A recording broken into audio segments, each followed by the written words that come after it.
शांत रहिए जरा। आइए इसी क्रम में आगे बढ़ते हैं। भारतीय न्याय संहिता की धारा 108, धारा 108 कह रही है आत्महत्या का दुष्प्रेरण करना, यानी कि आत्महत्या करने के लिए किसी को उकसाना।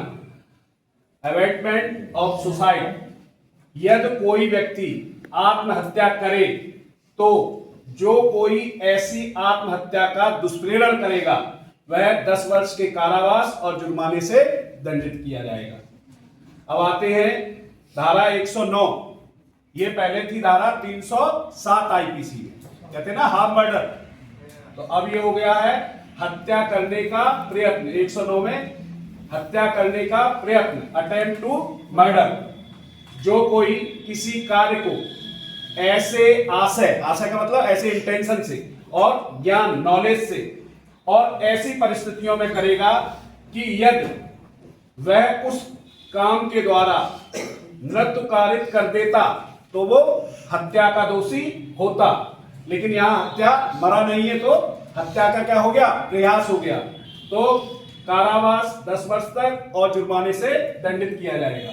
अगली बात कहता है ऐसे कार्य से अगर किसी व्यक्ति को चोट पहुंची हो, चोट लगी हो शरीर पे, तो उसे आजीवन कारावास से या ऐसे दंड से दंडनीय होगा जैसा कि ऊपर बताया गया है, यानी कि 10 साल से।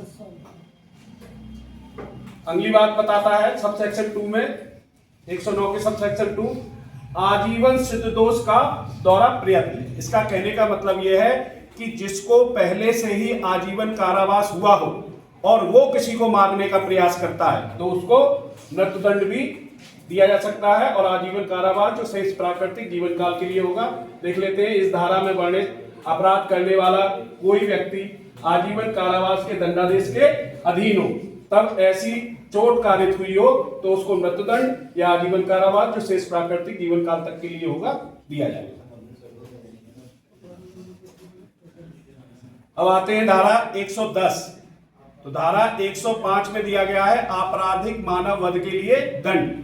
लेकिन यहां क्या है, आदमी मरता नहीं है, बच जाता है, चाहे भले ही उसे प्रॉपर ट्रीटमेंट मिल गया, किसी वजह से जान नहीं गई, तो कहा जाएगा आपराधिक मानव वध करने का प्रयत्न या प्रयास, attempt to commit culpable homicide. जो कोई किसी कार्य को ऐसे आशय और ज्ञान से और ऐसी परिस्थितियों में करेगा यदि उस कार्य से वह मृत्यु कारित कर देता तो वह हत्या की कोटि में न आने वाले आपराधिक मानव वध का दोषी होता।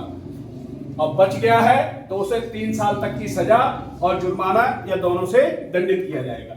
वहीं अगली बात कही है कि ऐसे अटेम्प्ट से अगर उसको शारीरिक चोट पहुंची है, हड्डी टूट गई, गोली लग गई, किसी भी तरह की चोट पहुंचती है तो यह कारावास बढ़ के हो जाएगा 7 साल तक का कारावास और जुर्माना या दोनों से दंडित किया जाएगा। इतनी बात समझ में आई? ओके।